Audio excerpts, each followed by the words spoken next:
Ассаламу алейкум, Жаңы каналынын катталуучулары жана көрөрмандары.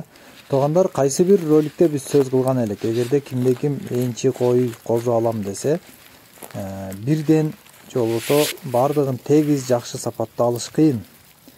Бирок оптом бир коро козу же болбосо бир коро кой алып туруп, арасынан өзүнө жаккан койлорду алып калып, анан калганын базар баасында эт багытында сатып жиберсе жакшы вариант деген сөз кылган элек. Мына ошондой вариант туугандар. 54 баш ургачы козу Бейлик районунан чыгып атыптыр. Арасында 4-5 гана эки тиш токтулар экен.